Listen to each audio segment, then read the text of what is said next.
Hey everyone, welcome back to The Refill. If you're new here, this is where I bring you the biggest stories in pharmacy and mental health. I try to do it in a way that's quick, clear, and hopefully with a little fun along the way. If you want tips though on mindfulness and thought-provoking content and insightful conversations, be sure to check out the Mindful PharmD podcast. That's PHARMD on Spotify and Apple Podcasts. All right, let's get into the news. Story number one, a major cholesterol drug recall hits all 50 states. You've probably heard of atorvastatin. It's the generic form of Lipitor, and it's one of the most prescribed control or cholesterol drugs in the world. Well, here's the big news. Nearly 140,000 bottles were just recalled across all 50 states. Ascend Laboratories, which is based in New Jersey, pulled off the market 32 lots that of four strengths of 10, 20, 40, and 80 milligrams. And the FDA labeled this a class 2 recall, which basically means it's not deadly, but it could cause temporary or reversible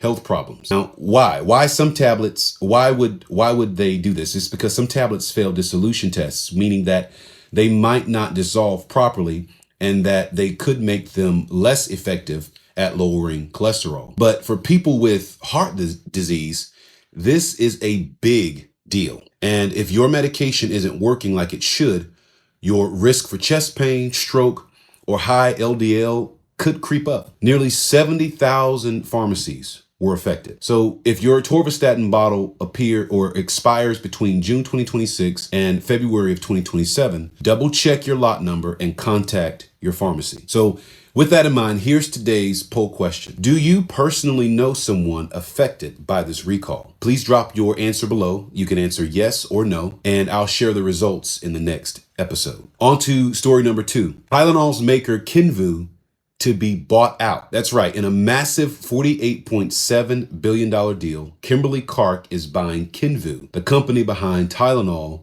and other household health brands. Now, you might remember Kenvue. They spun off from Johnson & Johnson just a couple years ago, but now they're in hot water, facing lawsuits over talcum powder and public backlash after claims linking Tylenol and its use during pregnancy to autism. Kenvue says that it stands firmly behind the science and safety of our products. That's what the CEO said. But under the deal, Kenvue investors get $3.50 per share plus some of Kimberly-Clark's stock, valuing Kenvue at about $21 per share. So yeah, the makers of Kleenex now own Tylenol. That's one way to really, try to clean up your image. But anyway, on to story number three. There's a new genetic marker that may predict antidepressant success. This is a pretty interesting story that came out, or an interesting study that came out, and Psychology Today covered the news. But this study found that a genetic marker called ANK3 might help identify who actually responds to a new antidepressant called liafencine. And right now, about 30% of people with major depression don't respond to traditional medications. And that's what's known as treatment-resistant depression. Liafencine, though, made by Bristol Myers and Squibb, targets three neurotransmitters: serotonin, norepinephrine, and dopamine. But in earlier trials, it worked no better than placebo. So researchers looked deeper and found that people with ANK3 marker, about 1 in 5 with treatment-resistant depression, actually showed statistically and clinically meaningful improvement within 1 week of treatment. Now, this could be the start of something big because we already do genetic testing for cancer therapies, for example. Now, imagine doing the same for antidepressants. At this point in the show or in the episode, I want to do a mid-show check-in. And if you're new here to The Refill, this segment keeps you up to date on what's happening in mental health and pharmacy without the fluff. If you're enjoying this so far, hit that like button, subscribe, because as you know, we all know how YouTube works. It really helps the channel grow. So with that, I do appreciate that. But getting back to the news, story number 4, we see brain training games boosts memory and focus. A new report that was brought to us by NBC News says that a brain training program called Brain HQ might actually increased levels of acetylcholine. That's the brain's pay attention chemical. Researchers studied 92 adults ages 65 and up, where half played Brain HQ's adaptive exercises and the other half played simple video games. After 10 weeks, the Brain HQ group had a 2.3% increase in acetylcholine production, which is the brain's, which lives in the brain's anterior cingulate cortex.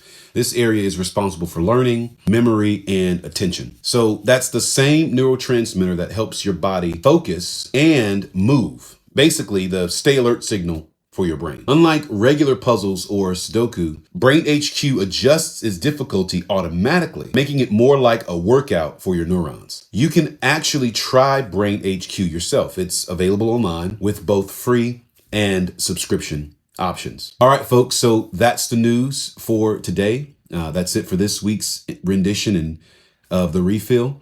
From drug recalls to brain boosts, there's a lot happening in the world of pharmacy and mental health. And really, I truly appreciate it. If you found this helpful, tap like, drop a comment, and subscribe so you don't miss the next one.